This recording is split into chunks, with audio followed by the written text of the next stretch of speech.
اب اس کے بعد افتتاحی کلمات کے لیے میں جناب لطیف اللہ خان منصوری صاحب کو دعوت دیتا ہوں کہ افتتاحی کلمات سے آج کے اس پروگرام کا آغاز فرمائیں۔ الحمد للہ الذی ہدانا لہذا وما كنا لنہتدی لولا ان ہدانا اللہ۔ قال اللہ تعالی فی کلامہ المجید اعوذ باللہ من الشیطان الرجیم بسم اللہ الرحمن الرحیم والشعراء یتبعهم الغاوون الم تر انہم فی کل واد یہیمون وانہم یقولون ما لا یفعلون الا الذین آمنوا وعملوا الصالحات وذکروا اللہ کثیرا وانتصروا من بعد ما ظلموا وسيعلم الذين ظلموا أي منقلب ينقلبون۔ قال رسول الله صلى الله عليه وسلم إن من الشعر لحكمة، وقال أيضا إن المؤمن يجاهد بسيفه ولسانه، أو كما قال عليه الصلاة والسلام۔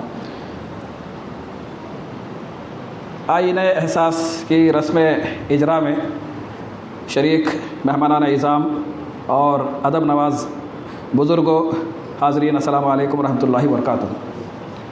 اللہ رب العزت کا بے انتہا فضل اور احسان ہے کہ اس نے ہم سب کو ایک مبارک محفل میں شریک کیا ہے۔ اس پر میں اللہ کا شکر ادا کرتا ہوں، شکران الحمدللہ و شکر للہ۔ ادارہ ادب اسلامی ہند میسور کی جانب سے یہ تقریب منعقد ہے۔ تحریک اسلامی ہند اس ملک میں اسلام کی دعوت اور اس کی اقامت کے لیے کوشاں ہے، مختلف محاذوں پر تحریک اسلامی کام کر رہی ہے۔ اس میں ایک اہم ترین محاذ ادب کا محاذ ہے، شعر و سخن کا محاذ ہے۔ اس حوالے سے ادارہ ادب اسلامی کی کوششیں قابل تحسین ہیں۔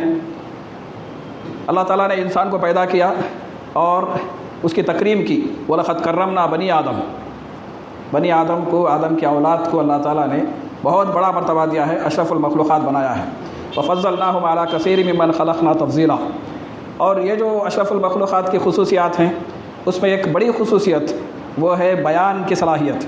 علمہ البیان، علمہ بالقلم، اظہار خیال کی صلاحیت، اپنی بات رکھنے کی صلاحیت۔ اس کے اندر ذہنی فکری صلاحیتیں بھی شامل ہیں، سوچنا، سمجھنا اور اپنی گفتگو پیش کرنا، اپنے مدعا کو جو ہے واضح کرنا۔ تو یہ گویا جو ہے بیان کی صلاحیت، کمیونیکیشن کی صلاحیت انسان کی ایک خصوصیت ہے۔ اس حوالے سے اللہ تعالیٰ نے رہنمائی بھی کی ہے، اور نبی کریم صلی اللہ علیہ وسلم کا اسوہ بھی ہمارے سامنے ہے۔ نبی کریم صلی اللہ علیہ وسلم کی ایک خصوصیت تھی اوتیت جوامع الکلم، کہ آپ کو جامع کلمے عطا کیے گئے، کہ آپ کی گفتگو میں بڑی جامعیت پائی جاتی تھی۔ بہت مفصل اور پھر جو ہے تفصیلی گفتگو نہیں فرماتے تھے، مختصر جملے لیکن اس کے اندر بڑے معنی اور جامع کلام اللہ کے رسول صلی اللہ علیہ وسلم کی جو ہے خصوصیت۔ حالانکہ آپ کو شاعری نہیں سکھائی گئی، وما علمناہ الشعر وما ينبغي له، کہا گیا کہ آپ کو ہم نے شاعری نہیں سکھائی ہے اور آپ کے لیے مناسب بھی نہیں ہے۔ اس کی وجہ یہ تھی کہ قرآن مجید چونکہ نازل ہو رہا تھا، اور قرآن مجید خود ایک معجزہ ہے، ادبی معجزہ ہے، جہاں وہ علمی معجزہ ہے، جہاں وہ سائنسی معجزہ ہے، جہاں اس کا ایک لسانی معجزہ ہے، جہاں اس کے نظم قرآن کے اندر ایک اعجاز ہے، اسی طرح قرآن مجید کا ایک ادبی اعجاز بھی ہے۔ تو ہم دیکھتے ہیں قرآن مجید کی جو ہے بہت ساری خصوصیات ہیں۔ تو قرآن کا جو انداز تھا وہ اس زمانے کے ادب کو چیلنج کرنے والا تھا۔ اگر اللہ کے رسول صلی اللہ علیہ وسلم بھی شاعر ہوتے تو لوگوں کو جو ہے بڑی آسان بات تھی کہ وہ اللہ کے رسول کو شاعر کہہ کر جو ہے انہی کا کلام اس کو قرار دے دیتے، لیکن چونکہ اللہ کا کلام نازل ہو رہا تھا تو آپ کو اس سے جو ہے الگ رکھا گیا۔ لیکن اللہ کے رسول صلی اللہ علیہ وسلم نے شعر گوئی کو پسند کیا ہے، با مقصد شاعری، صالح شاعری، اور اس کی تفریق قرآن مجید میں بیان کر دی گئی۔ عام طور پر جو شعراء ہوتے تھے ان کی ایک تو ان کا تعارف کراتے ہوئے قرآن نے کہا وَالشُّعَرَاءُ يَتَّبِعُهُمُ الْغَاوُونَ، کہ یہ جو شعراء ہیں، عام طور پر جو شعراء ہوتے ہیں بے مقصد شاعری کرنے والے اور لغو اور پھر اسی طرح جو ہے شراب نوشی اور پھر شہوت وغیرہ پر مشتمل ان کی گفتگو، جو بدمعاش قسم کے جو شعراء تھے ان کا اللہ نے تعارف کرایا کہ یہ جو شعراء ہیں ان کے پیچھے بہکے ہوئے لوگ چلتے ہیں، ان کی جو کمپنی ہے، ان کے لوگ جو رہنے والے ہیں، ساتھ رہنے والے ہیں، وہ بھی جو ہے غلط قسم کے لوگ ہیں، بہکے ہوئے لوگ ان کے پیچھے جو ہے چلتے ہیں۔ وَالشُّعَرَاءُ يَتَّبِعُهُمُ الْغَاوُونَ الم تر انہم فی کل وادی یہیمون، کیا تم نہیں دیکھتے کہ وہ ہر وادی میں بھٹکتے ہیں؟ کوئی ان کا جو ہے مقصد حیات نہیں ہوتا ہے، کوئی فوکس نہیں ہوتا ہے، جہاں جو ہے ان کی ذہنی جو ہے خلا بازیاں وہ کر سکتے ہیں، وہ دوڑ لگاتے ہیں اور پھر وہ اس کے اندر تبازمائی کرتے ہیں، کوئی ان کے اندر جو ہے فوکس نہیں ہوتا ہے۔ پھر کہا کہ وَأَنَّهُمْ يَقُولُونَ مَا لَا يَفْعَلُونَ، اور یہ جو بدمعاش قسم کے شعراء ہیں جو غلط قسم کے شعراء ہیں وہ کہتے کچھ ہیں کرتے کچھ ہیں. جو عمل نہیں کرتے ہیں تعلیم تو اچھی دیں گے, واضح و نصیحت اچھی کرنے کی کوشش کریں گے, گفتار کے غازی ہوں گے لیکن کردار کے غازی نہیں ہوں گے. تو یہ تھے وہ شعراء جو عام طور پر جن کا چلن جو ہے اس زمانے میں پایا جاتا تھا. لیکن اللہ تعالیٰ نے ایک تخصیص وہاں پر کر دی, الا الذین آمنوا, سوائے ان لوگوں کے جو ایمان لائے. جس طرح سورہ عصر میں کہا گیا کہ سارے انسان خسارے میں ہیں, صرف وہ لوگ خسارے سے بچے ہیں جو یہ کام کرنے والے ہیں.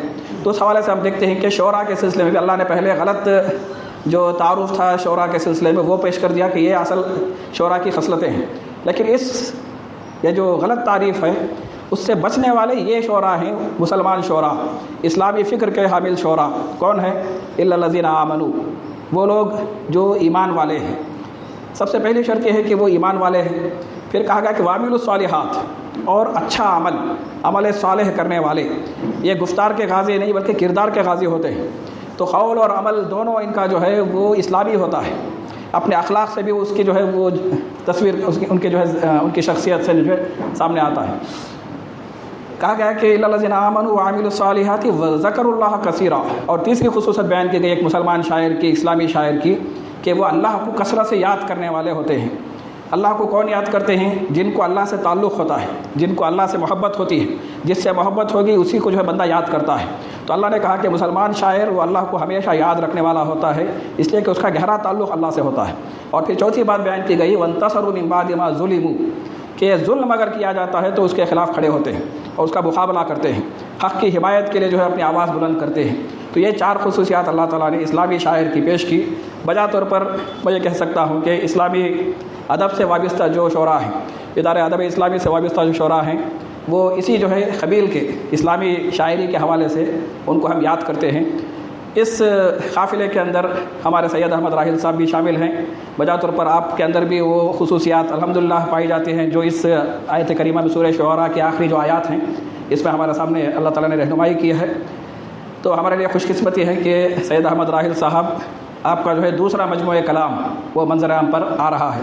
1998 میں پہلا مجموعہ آیا تھا جرس احساس, اور وہ جو جرس احساس کی جو گھنٹی تھی, قافلے والے ہوں بیدار ہمیشہ راحل, قافلے والوں کو ہمیشہ بیدار رکھنے کا کام آپ نے کیا اپنے کلام کے ذریعے. میری آواز ہے آواز جرس احساس.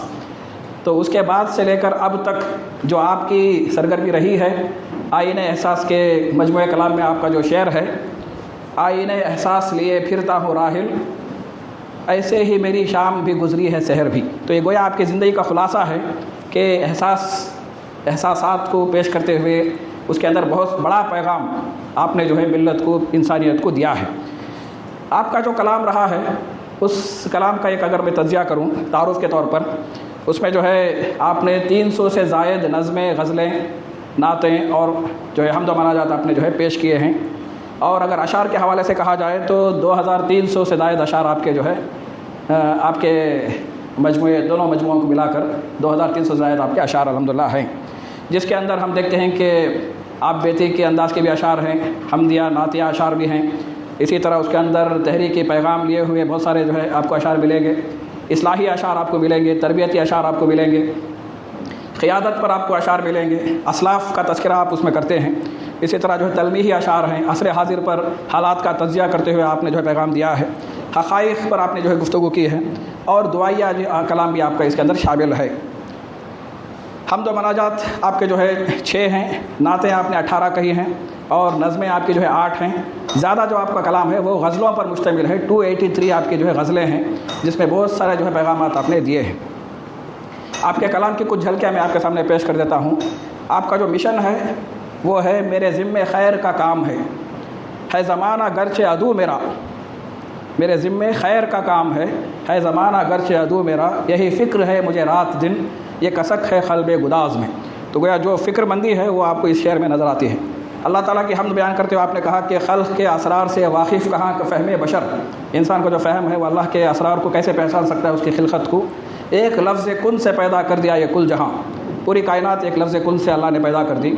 نعت کا ایک شعر ملاحظہ فرمائے کہ قول و عمل سے آپ کے یہ راز کھل گیا, بے شک کلام پاک کی تفسیر آپ ہیں. حضرت عائشہ رضی اللہ عنہا نے جو کہا کہ کانا خلق القرآن, اس کی ترجمانی آپ نے اس شعر میں کی.